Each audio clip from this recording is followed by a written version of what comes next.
नमस्कार।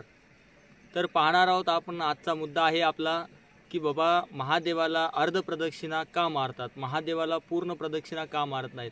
महादेवालाच नसून आपण कुठल्याही देवाला गेल्यानंतर, कुठल्याही मूर्तीला दर्शनासाठी गेल्यानंतर मनुष्य हा पूर्ण प्रदक्षिणा कधीही मारतो नाही।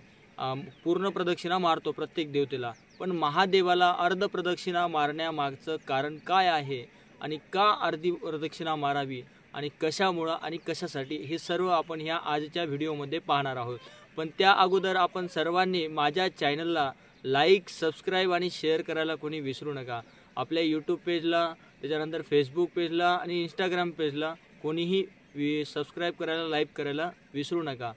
नमस्कार। तर पहा मग आज शास्त्राप्रमाणे, शास्त्रानुसार, विधिवत शास्त्रानुसार काही पूजनीय व्यक्ती, वंदनीय मूर्ती, वंदनीय व्यक्ती या तेजोवलय या व्यक्ती जी महादेवाची पिंड असते त्या महादेवाच्या पिंडीच्या बाजूने तेजोवलय आणि दिव्य लहरी असतात। तेजोवलय आणि दिव्य लहरी असतात तर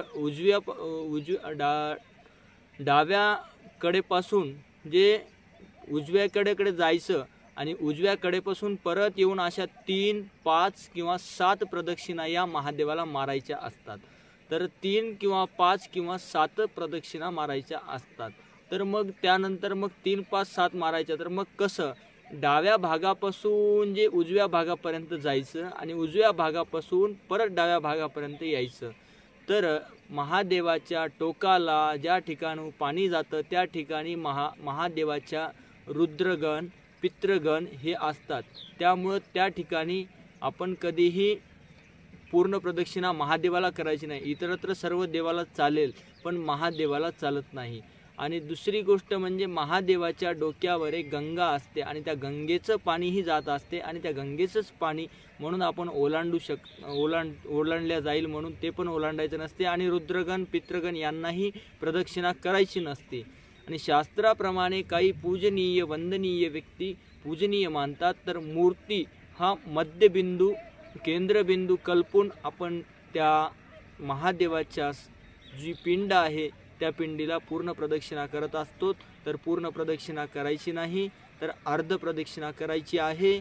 आणि त्या अर्ध प्रदक्षिणा केल्याच्या नंतर मूर्तीच्या आजूबाजूला दिव्य लहरी आणि तेजोवलय असते म्हणून आपण मूर्तीला मध्यबिंदू किंवा केंद्रबिंदू समजून आपण प्रदक्षिणा करायची असते। उजव्या टोकापासून डाव्या टोकापर्यंत जायचं, डाव्या टोकापासून परत उजव्या टोका